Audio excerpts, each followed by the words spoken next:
दूसरी अपेक्षा से फिर एक प्रश्न किया, करे प्रकृति बंध, कि प्रकृति बंध करती है, आत्मा तो बंध कर्म का कर ही नहीं सकता। तो उसका उत्तर दिया कि यद्यपि दोनों द्रव्य अपना अपना कर्तृत्व अपने अपने गुणों में करते हैं। उस दिन का कुछ भाई बहनों ने कहा कि कठिन लगा था। अरे अपना अपना गुणों का कर्ता अपना अपना द्रव्य स्वयं होता है। चाहे मैं कितना ही राग करूं, पर राग आदि करने के बाद मेरा और कोई कर्तृत्व नहीं है, यह भी तो निश्चित है।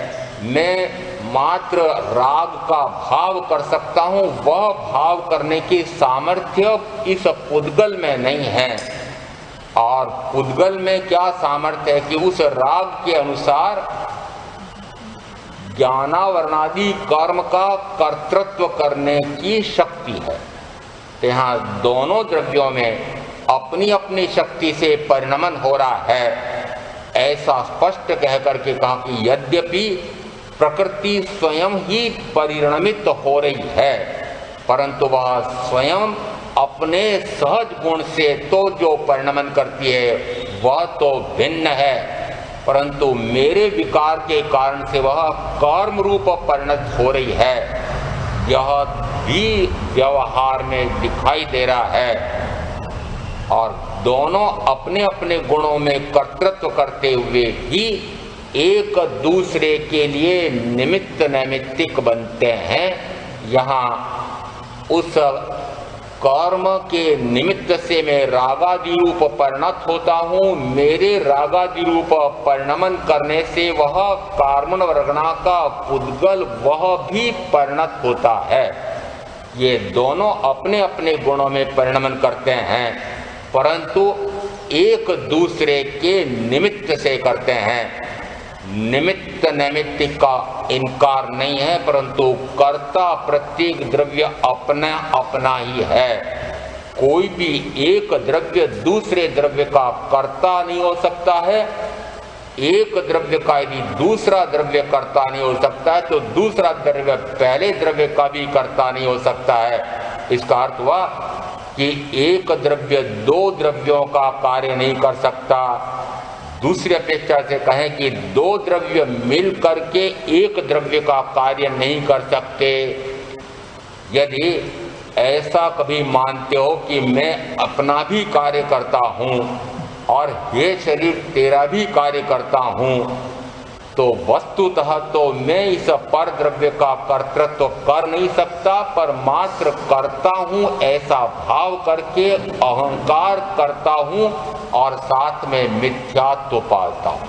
और उसी के कारण से अनंत काल से कर्म का कर्तृत्व करते हुए अनंत बंध में पड़ा जन्म मरण का दुख उठा रहा था।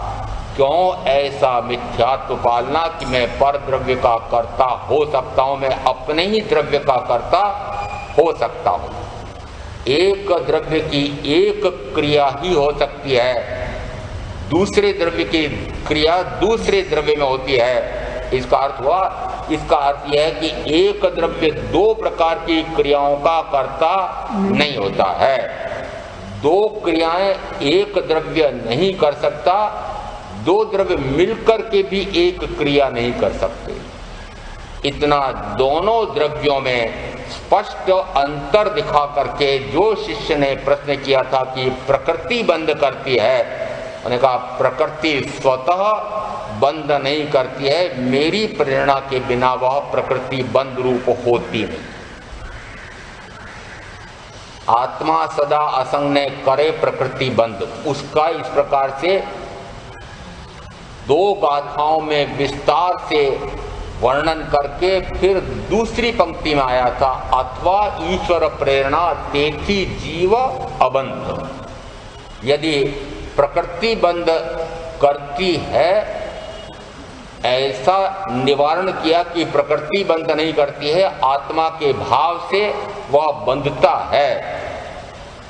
उसका उत्तर तो फिर भी कहते हैं शिष्य को समझ में आ गया, परंतु यह एक नई और शंका होती है कि ऐसा क्यों नहीं माने कि ईश्वर की प्रेरणा से मैं इस प्रकार का कोई भी कार्य करता हूँ, अथवा ईश्वर प्रेरणा, क्योंकि ईश्वर मुझे प्रेरित करते हैं इसलिए मैं वो कर्तव्य करता हूँ, कर्तृत्व करता हूँ, और इस कारण से मैं कर्म का बंध कैसे करने वाला कहलाया। ईश्वर ने मुझसे करवाया है तो कर्ता तो ईश्वर हुआ, ऐसी शंका थी। अब उस शंका का इस अगली गाथा में विवेचन आता है। कर्ता ईश्वर कोई नहीं, ईश्वर शुद्ध स्वभाव। कर्ता ईश्वर कोई नहीं, कर्ता ईश्वर कोई नहीं, ईश्वर शुद्ध स्वभाव, अथवा प्रेरकते गणे ईश्वर दोष प्रभाव।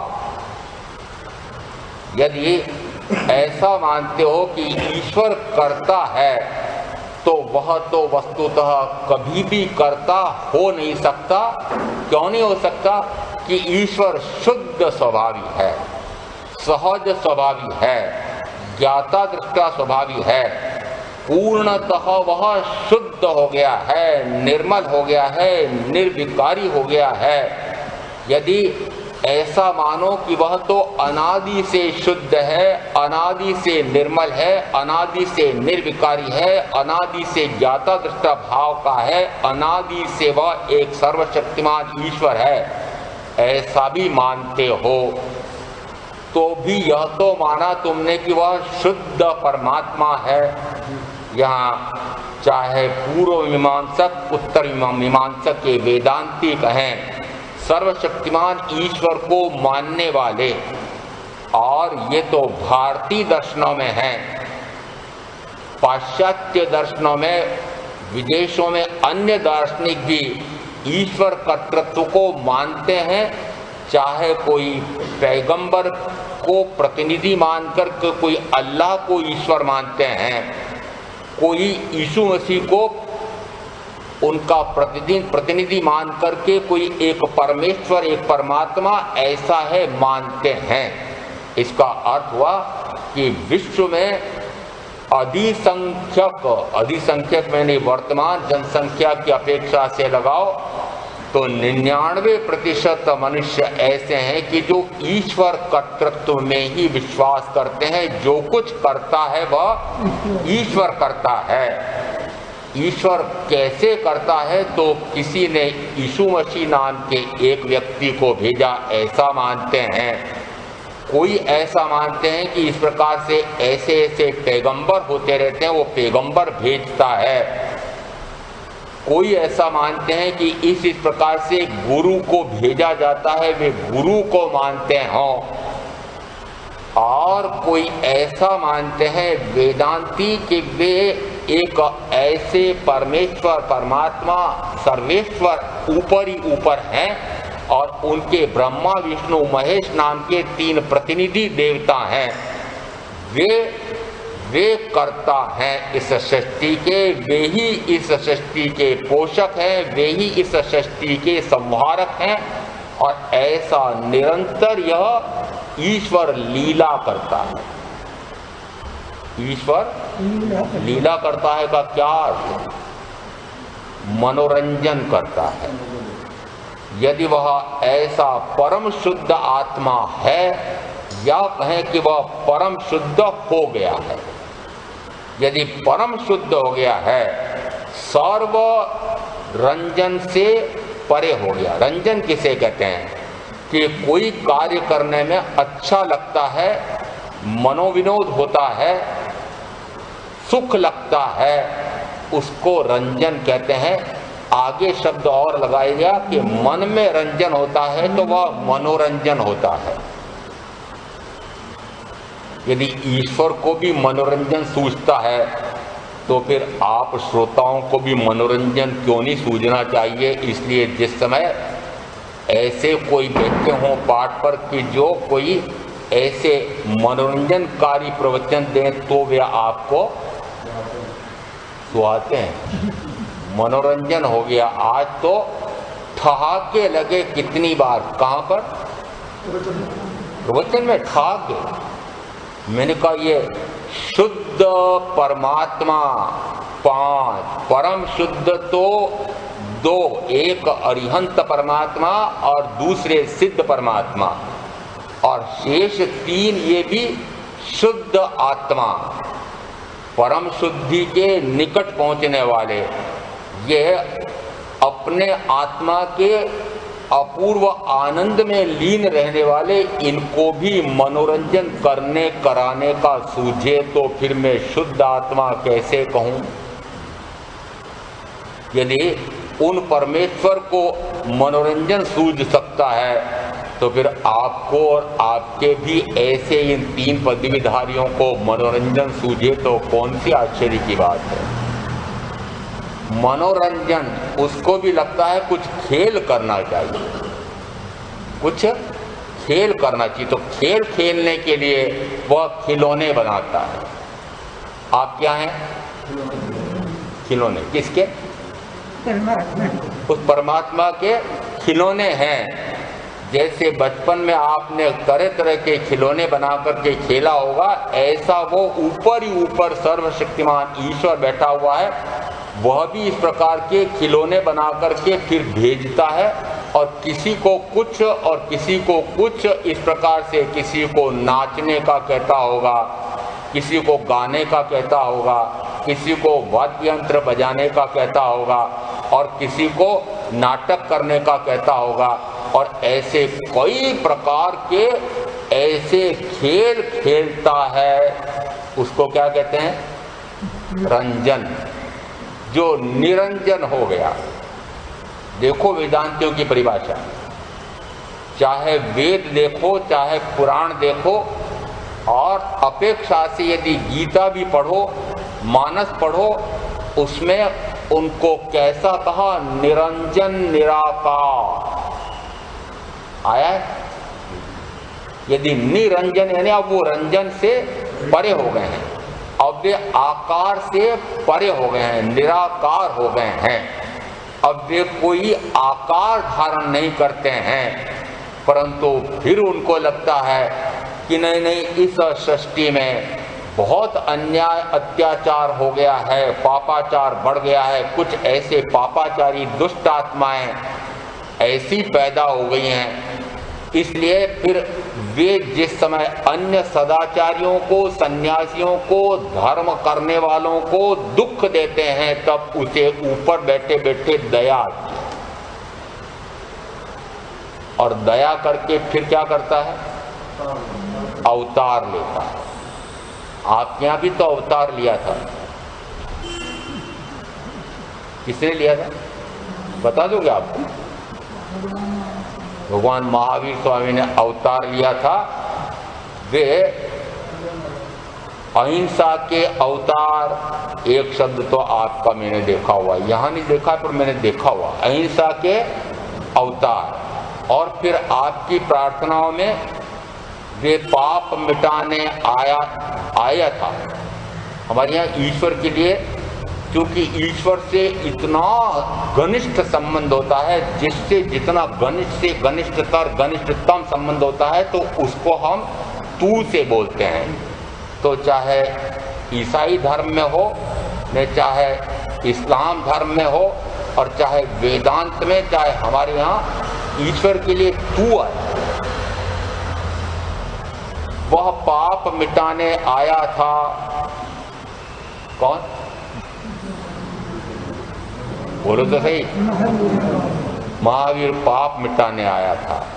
फिर महावीर अर्जुन माली को तारने आया था। महावीर चंदन माला को दास प्रथा से, दासत्व से मुक्त कराने आया था, और दास प्रथा मिटाने आया था। देखो बहुत से लोग ऐसे अत्याचारी हो गए थे कि कईयों को दास बना करके इतना दुखी करते थे, तो दास प्रथा से दुखी दर्दी व्यक्तियों का दर्द मिटाने के लिए अवतरा था। हाँ तो करते जाओ, बोलते तो जोर जोर से हो। जिस समय सत्संग होता है, कहाँ गई वो बहन सत्संग वाली? आज दिखी नहीं मुझे सत्संग वाली बहन। जिस समय सत्संग होता है तो मैंने बड़े जोर शोर से इस प्रकार से वो पाप मिटाने आया था सुना था, यहाँ भी सुन लिया था। वह पाप मिटाने आया था। वह सुदर्शन सेठ को तारने आया था, सूली का सिंहासन बनाने आया था। ये अवतारवाद कौन मानता है? ये सर्वशक्तिमान ईश्वर के कर्तृत्व को मानने वाले यह कहते हैं कि जब जब भी संसार में कोई संकट आता है, उस समय संकट मिटाने के लिए, उस अत्याचार पापाचार को मिटाने के लिए वह अवतार लेता है। जो परम शुद्ध हो गया ने कभी न कभी हुआ ऐसा उनकी अपेक्षा से भी मानो तो वे कहते हैं कि वह अनादि से है। तब भी क्योंकि वह एक है, वो एक कहीं से न कहीं से तो आया है। यदि वे कहते हैं कि नहीं वो तो आया ही नहीं, तो वह अनादि से है, चलो अनादि से मान लो।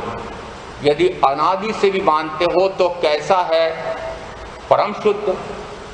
ये तो माना, ये तो उनकी मान्यता में है कि परम शुद्ध है, परम निर्मल है, परम निर्विकारी है, सदा काल निर्विकार अवस्था में रहता है, ऐसा तो मानते हैं। यदि वो ऐसा रहता है तो फिर उसको वापस कभी तो किसी पर दया आती है और कभी किसी पर क्रूरता होती है।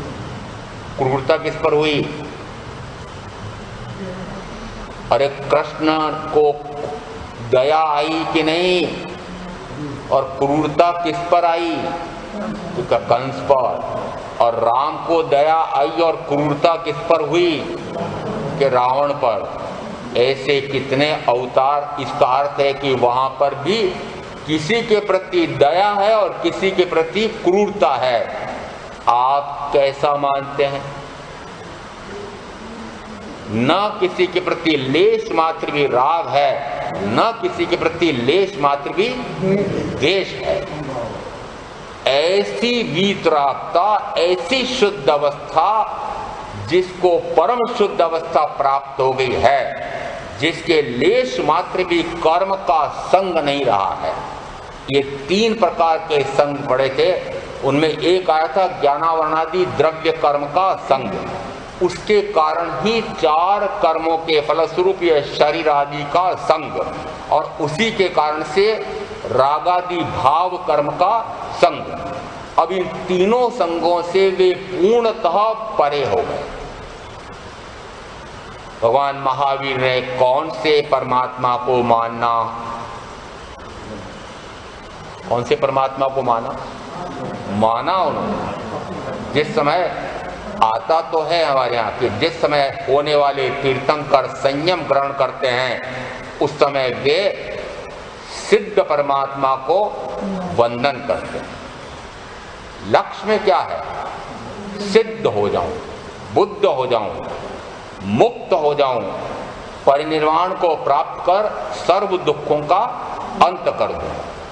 यदि सर्व दुखों का अंत करना है तो परिनिर्वाण से वह सर्व दुखों का अंत होता है, और उसके लिए वह यदि स्वयं सिद्ध हो जाए, स्वयं बुद्ध हो जाए, स्वयं मुक्त हो जाए, तो वह शुद्ध बुद्ध मुक्त परमात्मा पुनः कर्म का लेश मात्र भी संग नहीं रहा, इसलिए शरीर धारण नहीं करता।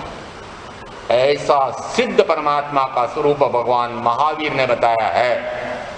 उसकी तुलना करो। अब जो जो ईश्वर कर्तृत्व को और अवतारवाद को मानते हैं, उनसे जरा तुलना करना। ये सारा इसलिए समझना पड़ रहा है कि हम भी अवतारवाद में विश्वास करने लगते हैं। हम भी अन्य मतावलंबियों के अनुसार कुछ न कुछ बातें उनकी मानने लग जाते हैं। और यदि कभी मैं टोक दूं कि ऐसा क्यों बोलते हो भाई, महाराज वो हमारी आदत पड़ गई। क्या पड़ गई है? आदत पड़ गई। जैसी आदत पड़ गई, कहते हैं वो आदत नहीं है, अंदर में वो संस्कार गहरा जमा हुआ है कि आप भी कहते हैं कि जो कुछ होता है वो उस ईश्वर की इच्छा से होता है। यदि ईश्वर की इच्छा से होता है तो ईश्वर किसी को तो सुख दे और किसी को दुख दे, और सुख दे उस समय वह उस सुख का भोग करे और कर्म बांधे, दुख दे उस समय वह दुख से दुखी हो और कर्म बांधे। तो कर्ता कौन कहलाया? सुख दुख देने वाला कर्ता कहलाया, क्योंकि उसने जैसी भूमिका दी उसके अनुसार उसने वह भूमिका की। तो वह भूमिका का करने वाला वस्तुतः वह नहीं है, वह तो कठपुतली खिलौना मात्र है। कराने वाला कौन? कि कराने वाला जो ईश्वरवादी कहते हैं, वह कराने वाला तो ईश्वर है। तो फिर कर्ता कौन हुआ? ईश्वर हुआ। जो कुछ करता है वह ईश्वर करता है। जब भी वैज्ञानिक आविष्कार करते हैं, और पिछले 50 वर्षों में इस प्रकार के चमत्कारिक आविष्कार इन वैज्ञानिकों ने किए हैं, उस पर से सिद्ध होता है कि ये इस प्रकार से अब ऐसे जीव शक्ति का विकास करते हैं। जिस समय पहले बीजों पर प्रयोग हुआ, फिर पशुओं पर प्रयोग हुए, फिर मनुष्यों के संदर्भ में प्रयोग हुए, और फिर यहाँ तक कि वैज्ञानिकों की घोषणाएं आने लगी। जो जीन सिद्धांत विकसित हुआ और उसके अनुसार उन्होंने कहा कि यदि अमुक प्रकार के जीन हमको दे दो तो उस जीन के अनुसार हम जितने चाहें उसी प्रकार के मनुष्य पैदा कर देंगे। ऐसी जब घोषणाएं होने लगी तो सारे धर्मवेत्ताओं में कपकपी होने लगी। अरे ये तो अपने ईश्वर को ही चुनौती दे रहा है मनुष्य। मनुष्य स्वयं क्या बनने जा रहा है? परमात्मा। यह परमात्मा की शक्ति अपने हाथ में ले रहा है। उस समय अन्य धर्मवेत्ताओं के लिए तो बड़ी समस्याएं खड़ी हुई, परंतु मैं ऐसा निश्चित रूप से कह सकता हूं कि भगवान महावीर के अनुयायी को गौरव करना चाहिए कि महावीर ऐसे हुए जिन्होंने कहा ऐसा कोई ईश्वर नहीं है, यह जीव और अजीव दोनों अनादि से इस लोक में हैं। और आज वैज्ञानिक जो कहते हैं वो क्या कहते हैं? वे यही मानने लगे हैं। अब पश्चिम में अमेरिका के कुछ ऐसे वैज्ञानिक आविष्कार कर रहे हैं कि जीव भी अनादि से है और अजीव भी अनादि से है। ऐसा मत समझना कि वे जीवत्व को नहीं मानते, मात्र पौद्गलिक विकास में ही जा रहे हैं और पुद्गल के आधार पर वे जीव बना रहे हैं, ऐसा नहीं है। यह मानते हैं कि जीव और अजीव दोनों अनादि से हैं, जैविक शक्ति और अजैविक शक्ति दोनों अनादि से हैं और दोनों परस्पर एक दूसरे के पूरक बनकर के और निरंतर विकास कर रहे हैं। आपके एक किसी प्रतीक चिन्ह में ऐसा कोई नारा है क्या? बोलो ना जोर से। ये छह द्रव्य क्या करते हैं? परस्पर एक दूसरे पर उपकार करते हैं। वो प्रतीक चिन्ह तो बना दिया पर उसका मर्म रहस्य नहीं समझे। बड़ा वैज्ञानिक रहस्य है इसमें जो आज वैज्ञानिक सिद्ध कर रहे हैं कि ये दोनों, और दोनों में उन्होंने भी इस प्रकार से पुद्गल तो कितने ही प्रकार के, यानी अजीव उन्होंने भी कितने ही प्रकार के माने हैं, और जीव जीव एक समान वे भी मानते हैं। जीव से ही जीव होता है, अजीव से ही जीव होता है, ऐसा भी मानते हैं। यह भी कि जीव से अजीव हो जाए, अजीव से जीव हो जाए, अब वे वैज्ञानिक भी ऐसा मानने लगे हैं। उस समय क्या मुझे यह गर्व नहीं होना चाहिए कि महावीर अब सत्य सिद्ध होते चले जा रहे हैं? अन्य धर्मावलंबी भयभीत हो रहे हैं, अरे अपने ईश्वरवाद का, अवतारवाद का क्या होगा? आपको भय क्यों नहीं लगता है? इसलिए कि भगवान महावीर ने, न जाने महावीर नहीं, अनादि से होने वाले तीर्थंकर, और उन्होंने इसी प्रकार की घोषणा की है। तीर्थंकर और तीर्थंकर के तत्व प्रतिपादन में लेश मात्र का अंतर नहीं है, और ऐसा अनादि से सनातन धर्म है महावीर का। जैन धर्म, हम जैन धर्म सनातन, सदाकाल शाश्वत रहने वाला धर्म, ऐसा मानते हैं। और क्या माना कि जीव भी अनादि से और अजीव भी अनादि से, और जीव में फिर एक जीव की अपेक्षा से वह एकाकी है एक अपेक्षा से, और एक एक करके कितने हैं? अनंत। अब ये अनंत जीव हैं ऐसा और कोई मानता है? कोई भी नहीं मानता। यदि अन्य कोई मानते भी हैं तो क्या मानते हैं? इस सर्वशक्तिमान ईश्वर ने इस प्रकार से अन्य जीवों को उत्पन्न किया। तो जीव किसी से उत्पन्न होते हैं, जीव किसी से नष्ट किए जा सकते हैं, फिर क्या जीवत्व हुआ? फिर वो शाश्वतता कैसे हुई? एक ईश्वर उनको जन्म देता है, फिर वो अपनी भूमिका पूरी करके वापस उस ईश्वर तत्व में जाकर के विलीन हो जाता है, फिर उसकी इच्छा होती है कि इसको वापस संसार में भेजा जाए। इस प्रकार का एक नाटक ईश्वर करता है, ऐसी मान्यता है। और ऐसी मान्यता को ही यहाँ पर शिष्य ने उकेरा है कि हे गुरु भगवंत, मुझे आप समझाओ। मुझे ऐसा लगता है कि ईश्वर ही कर्म का करता है। उस समय गुरु उत्तर देते हैं, यहाँ गुरु कौन? यदि गुरु में मुझे मान लिया तो गलती, गुरु में श्रीमद् राजचंद्र इस शास्त्र के रचयिता उनको मान लिया तो गलती। गुरु यानी परम गुरु, परम निर्ग्रंथ तीर्थंकर परमात्मा ने ऐसा फरमाया है। क्यों? क्योंकि उन्होंने अपने परम ज्ञान में देखा है, जाना है कि जीव मिलकर के कितने हो सकते हैं कि अनंत जीव हैं। ये अनंत जीव अनादि से हैं। ये अनंत जीव अपने अपने भाव अनादि से करते आ रहे हैं, और जिस समय वे अपने स्वभाव से विपरीत कोई भाव करते हैं, उस समय वह सृष्टि का स्वयं ही कर्तृत्व करते हुए और फिर ये स्वयं ही भिन्न भिन्न प्रकार की गति जाति योनियों में जाते हैं, अवतरित होते हैं। अब यूं गिनना हो तो गिन देना कि मैं भी पहले अमुक गति से इस गति में आया। तो यहाँ अमुक गति से अमुक गति में आना वह जन्म कहा जाता है अपेक्षा से। वस्तुतः मैं अजन्मा। वस्तुतः कैसा? अजन्मा। परंतु फिर भी अपेक्षा से, क्यों कहा अपेक्षा से? अपेक्षा से कि एक गति या जाति या योनि छोड़ करके दूसरी गति जाति योनि में आया हूं। उस समय संसार में व्यवहार में कहा जाता है जन्म हुआ। यहाँ मुझे किसी और ने जन्माया है, और किसी ने पैदा किया है, किसी ईश्वर ने मुझे बनाया है, तो क्या नहीं? ईश्वर मुझसे कुछ करवा रहा है, तो क्या नहीं? ईश्वर मुझे मेरा कुछ कर सकता है, तो क्या नहीं?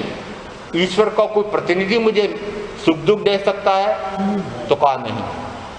कितना पक्का कराया कि सुख और दुख का कर्ता भी मैं, सुख और दुख का विकर्ता भी मैं, कर्म का कर्ता भी मैं, कर्म का भोक्ता भी मैं, और कर्म का विकर्ता भी मैं।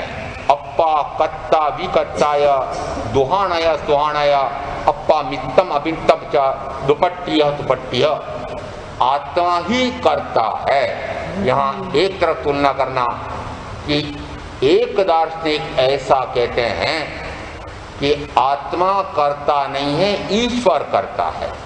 चाहे ईश्वर करता है ऐसा कहो, या ईश्वर का कोई प्रतिनिधि करता है, या फिर संकट के समय वह स्वयं अवतरित होकर के वह स्वयं कर्तृत्व करता है। और उसके स्थान पर महावीर क्या मानते हैं? यदि जब भी कोई संकट आया होगा पूरे मानव समूह पर, क्यों? क्योंकि मनुष्यों में ही कुछ दानव प्रकृति के भी हो सकते हैं, कुछ राक्षसी प्रकृति के भी हो सकते हैं, पार्श्विक प्रवृत्ति के भी हो सकते हैं। ऐसे जिस समय ऐसी पार्श्विक दानविक ऐसी प्रवृत्तियां अधिक विकसित होती हैं, तो उन्हीं मनुष्यों में से कोई एक ऐसा दयाद्र हो करके उन पर करुणा बरसाता है। अनंत करुणा अंदर से स्फुरित होती है, और फिर वह उपदेश देता है, अरे इन दूसरे जीवों को तुम क्यों कष्ट देते हो? तुम यदि स्वयं कष्ट नहीं चाहते हो, दुख नहीं चाहते हो, तो दूसरे जीव भी दुखी नहीं होना चाहते हैं। यदि अपना अनुभव करके देखो कि मैं सुख चाहता हूं, पूछ लूं क्या सुख चाहते हो, दुख चाहते हो? सुख चाहता हूं। यदि मैं सुख चाहता हूं, दुख नहीं चाहता, मैं जीना चाहते हो? मैं जीना चाहता हूं, मरना नहीं चाहता हूं। अपने हाथ में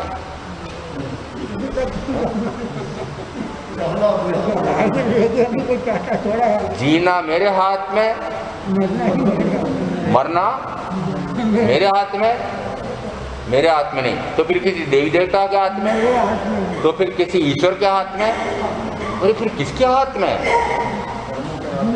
अरे वो मेरे ही कर्म। पदमचंद जी, कर्म के हाथ में यानी कौन सा कर्म? कि नाम गोत्र आयुष्य, उसमें से आयुष कर्म के आधार पर मैं जीता हूं और आयुष कर्म पूरा होने पर मैं मरता हूं। वह बाह्य अपेक्षा से कहा है कि वस्तुतः इस आयुष कर्म के कारण से मैं इस शरीर को धारण करता हूं। वह धारण करना जन्मना, और जिस समय वह आयुष का काल पूरा होता है तो वह काल पूरा होना मरना कहलाता है। यहाँ पर यह जीना मरना यदि माने एक अपेक्षा से, तो वह भी मैंने ही तय किया, किसी और ने तय नहीं किया है। यानी यह मेरा जीवत्व कितने समय काल का रहेगा, ये भी इस मनुष्य भाव का जीवन कितने समय तक रहेगा, तो वह भी किसी ईश्वर के हाथ में नहीं है, वह किसी देवी देवता के हाथ में नहीं है, किसी हत्यारे के हाथ में, किसी प्रकृति के हाथ में। तो बड़े पक्के हो गए। किसी प्रकृति के हाथ में, किसी के भी हाथ में नहीं है। इसका अर्थ है कि यहाँ इतना बड़ा कर्तृत्व, जन्माना और मारना, इतना बड़ा कर्तृत्व यह भी और किसी के हाथ में नहीं है। परंतु ईश्वरवादी, अवतारवादी क्या कहते हैं कि मैं तो इसमें कुछ नहीं कर सकता, ईश्वर की जैसी मर्जी होती है वैसा वह करता है। जिस समय किसी का जन्म होता है तो कि उसकी मर्जी थी, उसकी कृपा हो गई।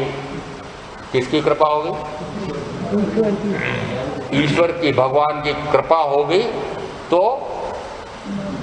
क्या हो गया? बेटा है। किसकी कृपा से? एक जगह कहते हैं एक भाई स्वयं आकर के बोले, इसलिए वो बता सकता हूं मैं, नाम पता नहीं बताऊंगा, पर आकर बोला, मौलाना साहब जरा कभी आप अवसर मिले तो समझाना। लड़की हो गई थी, लड़की करीब करीब 13-14 साल की होने आ गई थी, तब तक लड़का नहीं हुआ था। किसी ने उसको समझा दिया, भरमा दिया कहूँ मैं तो, समझा दिया कि तुम अमुक मनसा पूर्ति, आगे आप लगा देना कौन? मनसा पूर्ति,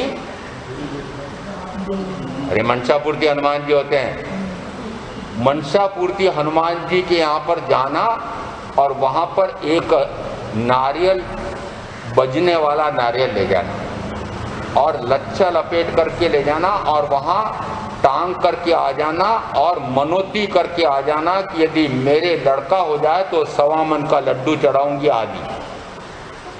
महाराज देखो, योग की बात है कि लड़का हो गया और अब वह हर मंगलवार शनिवार को वहाँ पर जाती है और इसी प्रकार से नारियल फोड़ करके आती है और पता नहीं क्या क्या करती है। ये इतनी सामाजिक प्रतिमन करने वाली मेरी धर्म सहायिका, और अब वह लड़का किसने दे दिया? तो मैंने कुछ विश्लेषण किया, पता नहीं करता भी रहता हूँ। मैंने कहा वो यदि कोई भी धर्म का मानने वाला हो, पवन पुत्र कहा जाता है। ये बहनें जानते होंगी किसका बेटा? अंजना का। विवाह स्वयं ने किया था। हनुमान जी ने विवाह किया था क्या? लो, स्वयं ब्रह्मचारी, स्वयं ब्रह्मचारी, और उनकी कृपा से क्या हो गया? बेटा हो गया। समझाने का अवसर आया, पर समझाया जरूर था मैंने कहा इतने विशिष्ट पुण्य के फलस्वरूप भगवान महावीर के उस अनुपम धर्म दर्शन को मान करके तुम उसके अनुसार साधना करके मुक्त होने का पुरुषार्थ कर सकते हो। ऐसे कुल में जन्म लेने के बाद अब कहाँ भ्रम में पड़ गए हो कि बेटा कोई और ईश्वर या देवी देवता दे सकता है। और एक नहीं, मैं तो आप में से कितने खोज के निकाल के बता दूंगा। जब भी महाराज कोई संकट आता है तो हमें ये देवी देवता तो याद आते ही हैं। आप कुछ भी कहो उस समय फिर हम सब वो देव मेरे अरिहंत और गुरु मेरे निर्घंत और धर्म मेरा केली प्ररूपी सब भूल जाते हैं, और जो कहता है वहां जाकर के उस देवी देवता के यहाँ पर जाकर के सिर फोड़ आते हैं। नारियल फोड़ आते हैं कि सिर फोड़ आते हैं मुझे पता नहीं, क्या फोड़ आते हैं? सिर फोड़ आते हैं, सिर फोड़ आते हैं, समझते हैं? धोख दे के आते हैं ना, धोख दे के आते हैं। हे देवी हे देवता यदि ये संकट मिल जाए तो। एक बात तो फिर भी कह सकता हूं, क्योंकि जम्मू में चातुर्मास किया था तो वहां पर जो 4 महीने में दर्शनार्थी आए होंगे तो सर्वाधिक संख्या में अभी तक के चातुर्मास में दर्शनार्थियों की संख्या मेरी अपेक्षा से इतनी अधिक संख्या में, मैंने कहा मेरे तो चातुर्मास में दर्शनार्थी आते ही नहीं और ये यहाँ इतने कैसे आते हैं। बाद में पता लगा कि वो वैष्णो देवी नाम के वहाँ पर देवी है, और जितने आए होंगे अब उसमें से नाम गिना दूं, ऐसे भी जो विशिष्ट स्वाध्यायी जो प्रवचन देने जाते हैं पर्यूषण में, और जो स्वाध्यायों को भी स्वाध्याय पढ़ाने वाले, वे भी जब आए थे दर्शन करने के लिए, प्रवचन सुना, 3-3 दिन तक रुके भी थे, ऐसे भी थे वो। परंतु वैष्णो देवी तो फिर भी गए ही। मैंने कहा वैष्णो देवी में क्या ऐसा चमत्कार है कि जो भगवान महावीर के धर्म दर्शन को उनके निर्ग्रंथ गुरु को छोड़ करके भी वहां जाकर के, भले ये भी कहते थे महाराज इतनी पंक्ति लगती थी, पहले तो चढ़ते चढ़ते पांव दुखते थे, उतरते उतरते तो 4-6 घंटे तक बिल्कुल शव जैसे रात भर पड़े रहना पड़ता है, इतनी जांघें दुखती है। परंतु जैसी पंक्ति में जाकर खड़े होते और पाव मिनट भी नहीं होता है, वो पुलिस वाला का जो भी को धक्का देता है अलग कर देता है, देखना भी नहीं हो पाता है। फिर भी इतना रस कि नहीं वैष्णो देवी तो जाना ही जाना।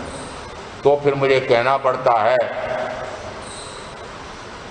मैंने कुछ ऐसी बात जब प्रवचन में कह दी, चातुर्मास के प्रारंभ के तीसरे दिन वहाँ के महामंत्री और कुछ और आ गए, महाराज आप इस प्रकार की बात सभा में मत कहना। मैंने कहा ये आज पहली बार ऐसा हुआ है कि मुझे भगवान महावीर के तत्व सिद्धांत को भी मैं प्रतिपादित नहीं करूं, ऐसा कहने वाले कौन? जैन श्री संघ के ऐसे महासभा, ऐसे जैन सभा के पदाधिकारी। मैंने कहा क्या बात है? बोले चारों तरफ बमबारी हुई थी। कब हुई थी? कि पाकिस्तान लगा हुआ है, चारों तरफ बमबारी हुई थी और बम इधर से उधर चले जाते थे, परंतु वैष्णो देवी की कृपा से जम्मू पर एक बम नहीं गिरा। किसकी कृपा? बताओ, अब बताओ कितनी श्रद्धा। इसलिए मैं कहता हूँ मैं कितना ही कहूँ, भले कितना ही कहूँ, कितना ही लिखूं कि कोई देवी देवता मेरा भला बुरा करना में समर्थ नहीं है, मेरे कर्म के फल को आगे पीछे करने में समर्थ नहीं है। कोई ऐसा ईश्वर नहीं है कि जो मुझे सुख या दुख दे, परंतु फिर भी वह इतनी गहरी जमी हुई है कि वह निकलती नहीं है। और फिर मुझे आकर कहते हैं, एक बड़ा अच्छा तरीका बताते हैं महाराज, यदि हम बीमार पड़ जाते हैं तो हम उपचार करने के लिए भी तो किसी चिकित्सक के पास जाते हैं। यदि हमारा वह रोग किसी देवी देवता के यहाँ पर जाने से मिट जाए तो मान लो ना कि हम चिकित्सक के यहाँ पर गए थे, तो चिकित्सक के यहाँ पर जाते हो तब तो कुछ नहीं बोलते हो, और देवी देवता के यहाँ पर जाते हो तब क्यों बोलते हो? मैंने कहा गहरा अंतर है, अंतर है। चिकित्सक के पास तो चूंकि रोग एक पौद्गलिक रोग है, शरीर पुद्गल है, इसलिए पुद्गल से पुद्गल, अमृत से विष कट सकता है। परंतु यदि देवी देवता के यहाँ पर जाकर क्या उपचार करा रहे हो तो वह उपचार वस्तुतः मान्यता का भेद हो गया है। देवी देवता रोग मिटा सकते हैं ऐसा मानना, महावीर को न मानना, महावीर को न मानना। महावीर का सिद्धांत कौन सा? कर्म सिद्धांत मूलभूत है, मूलभूत है। मूलभूत यानी महावीर के कितने ही सिद्धांतों को देख लें, उनमें से एक मूल सिद्धांत है कि जो कुछ सुख या दुख किसी भी जीव को, अपना संदर्भ नहीं लेना, किसी भी जीव को जो सुख और दुख मिल रहा है, सुख और दुख का कर्ता कौन? कि जीव स्वयं, मैं स्वयं। यदि मैं स्वयं सुख और दुख का करता हूं, ऐसा महावीर कहते हैं। और फिर कहते हैं आप कि नहीं, ये सुख देवता सुख दे सकते हैं, देवता दुख मिटा सकते हैं। तो ये कर्म सिद्धांत या महावीर के विपरीत कथन नहीं हुआ? महावीर का मानना हुआ कि न मानना हुआ? इसलिए कहता हूं कि यदि आपके कईयों के अनुभव ऐसे हो सकते हैं कि ऐसा ऐसा हो गया था और ऐसा हो गया था और मैंने ऐसी मान्यता की थी और ऐसा जाप किया था और ऐसा मंत्र उस देवी का किया था और ऐसा मेरा रोग मिट गया था, बच्चा सुखी हो गया था आदि, परंतु जो भी आप ऐसा कहते हैं उसका अर्थ ये हुआ कि आप भ्रम में जाते हैं। वस्तुतः रोग तो मिटता है, असत विजनी कर्म का काल व्यतीत हो गया और उसी समय आपका वह देवी देवता का मंत्र कहो या वहां धोख लगना कहो या एक और केतु साथ का साथ गुरु का आशीर्वाद, एक नया जुड़ा हुआ है गुरु का आशीर्वाद, तो उसके कारण से रोग मिट जाता है। यदि किसी गुरु के हाथ में या किसी मनुष्य के हाथ में, किसी देवी या देवता के हाथ में यदि रोग मिटाना है तो महावीर का कर्म सिद्धांत, कर्म कर्तृत्व का जो सिद्धांत है वह झूठा हो जाएगा। कल अर्णव श्रावक का उदाहरण दिया था, उस पर से भी दृढ़ता से समझ में नहीं आया, तो फिर मुझे कहना पड़ता है कि कोई देवी देवता, सूत्र कृतांग सूत्र में स्पष्ट आया है, जीवों के पूर्वोपार्जित कर्मों में कोई भी सुर या असुर परिवर्तन करने में सक्षम नहीं है। 9वां अध्ययन सूत्र कृतांग सूत्र का पहला स्कंद।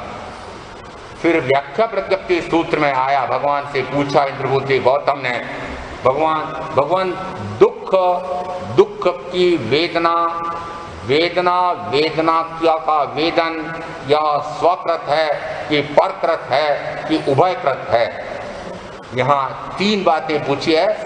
परकृत यानी किसी अन्य के द्वारा यह दुख दिया हुआ है, यानी ईश्वर दुख देता है क्या?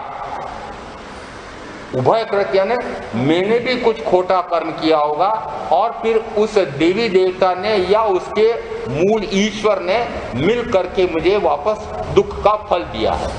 तो यहाँ स्वकृत, परकृत और उभयकृत 3 विकल्प पूछे हैं। यहाँ परकृत का अर्थ है कि किसी ईश्वर या देवी देवता के द्वारा दुख दिया हुआ नहीं है। फिर कहा कि चलो वह नहीं तो मेरे कर्म और उसने मिला करके दुख दिया, तो भगवान ने कहा उभयकृत भी नहीं है। फिर के स्वकृत है, इसका अर्थ है कि सुख और दुख का कर्ता मैं स्वयं, आत्मा ही सुख और दुख का कर्ता है। यहाँ ईश्वर गाथा क्या चल रही है? ईश्वर कर्ता नहीं है, ईश्वर कर्ता नहीं है। क्यों ईश्वर कर्ता नहीं है? तो कहा जो ईश्वर परम शुद्ध हो गया, परम निर्मल हो गया, परम निर्विकारी हो गया, या तो ईश्वरवादियों की अपेक्षा से मानो तब भी कि वह वस्तुतः ऐसा शुद्ध परमात्मा है, तो जो एक बार पूर्णतः शुद्ध हो गया, अब अशुद्ध होने के लिए कोई वापस विकार चाहिए। जब विकार लेश मात्र ही नहीं रहा, पूर्णतः मिटा दिया। और कैसा मिटा दिया? जो सम्यक तो चौथे गुण स्थान पर आती है, कौन सी आती है? जो ठेठ अनंत काल तक कायम रहती है, ऐसी सम्यक तो कौन सी? कि क्षायिक सम्यक। कहां पर आती है? चौथे गुण स्थान पर। कहां तक रहती है? और आगे बोलो। 8 गुण सिद्ध परमात्मा के गुनते हो, उसमें क्षायिक सम्यक आई। क्या अर्थ हुआ? यदि मिथ्या मान्यता टूट गई है, मिथ्या मान्यता क्या? मिथ्या मान्यता कि शरीर आदि मैं हूं, सुख और दुख का कर्ता मैं हूं, कर्म का कर्ता मैं हूं, कर्म का भी करता है न करने वाला वह भी मैं हूं। ये जिस समय निश्चय होता है उस समय कहा जाता है, अवधारणा में जब पक्का हो जाता है तो क्षायिक सम्यक दर्शन कहलाता है। और क्षायिक सम्यक दर्शन जो आत्मा की विशुद्धि का जो निर्धारण किया है वह कहां तक रहता है? कि सिद्ध परमात्मा के गुणों में भी वह है। इसका अर्थ है कि विकार का भाव जैसे चौथे गुण स्थान पर पुनः नहीं आता है, उसी प्रकार से यदि वे सिद्ध हो गए हैं तो उन्हें पुनः विकार का भाव नहीं आता। यदि विकार का भाव ही नहीं आता है तो फिर उनको ऐसा भाव क्यों आया कि दूसरे जीव दुखी हो रहे हैं और ऐसे दुख देने वाले राक्षस पैदा हो गए हैं, या ऐसे कंस या रावण जैसे पैदा हो गए हैं, इसलिए मैं जाऊं और उनका दुख मिटाऊं। यह मान्यता महावीर के यहाँ पर मान्य नहीं है, पर वह महावीर के यहाँ मान्य नहीं है। वस्तुतः वैसा नहीं होता है। उन्हीं मनुष्यों में से एक मनुष्य को अनंत करुणा आती है और वह इतनी करुणा करता है कि अपना सर्वस्व का त्याग करके और अपना जीवन होम देता है अन्य मनुष्यों के लिए, अन्य जीवों के लिए। तो जिन जीवों को सुख उपजा है वे उस मानव को महामानव परमात्मा मानने लगता है, और इस अपेक्षा से ये अवतारी पुरुष हैं ऐसा कहा जाए तब तो ठीक है। हम भी यदि महावीर को वे परमात्मा जिस समय जन्म लेते हैं तब से हम ऐसा ही कहते हैं, निगम नैगम नय से कहो तो ठीक है, परंतु तीर्थंकर महावीर ने त्रिशला माता के यहाँ पर जन्म लिया, एक सामान्य मनुष्य के रूप में जन्म लेते हैं। परमात्मा तो बाद में बने हैं, क्योंकि जब वे परमात्मा हो गए तो हम अब उनको परमात्मा हो गए, तो अब जब जन्म हुआ तब भी उनको हम बोलते कैसे हैं कि परमात्मा ने जन्म लिया। ये मात्र हमारी कथन शैली है। वस्तुतः वे एक सामान्य मनुष्य, और जैसा एक सामान्य मनुष्य कर्म का कर्ता होता है, सामान्य मनुष्य एक परिवार में जन्म लेता है, वह उसी प्रकार का परिवार होता है, उसी प्रकार से राग द्वेष करता है। ये सारे कार्य करते हुए मैंने एक सामान्य मनुष्य को देखा। कौन? वर्धमान राजकुमार इस रूप में। परंतु जैसे जैसे वे अपने आत्मा का विकास करते करते परम विकास हो जाता है कि सर्व घाती कर्मों का क्षय करते हैं, उसमें सर्व विकार के भाव उनके नष्ट हो जाते हैं, और उस समय उनके जो पुनः जन्म लेना है उसके लिए कोई भी कर्म नया उपार्जित नहीं करते हैं, तो वह आयुष पूरा होने के बाद वे सिद्ध होते हैं, बुद्ध होते हैं, मुक्त होते हैं, परिनिर्वाण को प्राप्त करके सर्व दुखों का अंत करते हैं। ऐसे सिद्ध शुद्ध आत्मा, ये एक बार इस प्रकार का यदि आत्मा शुद्ध हो गया है तो पुनः उसको रंजन करने का, विकार उठने का, संसार रचाने का, संसार का नाटक करने का, किन्हीं जीवों को सुख देने का, किन्हीं जीवों को दुख देने का ऐसा कोई भी भाव हो नहीं सकता है। ऐसा अंदर में अटल विश्वास रख करके में आप जो साधना करेंगे उनका अवश्य कल्याण होगा।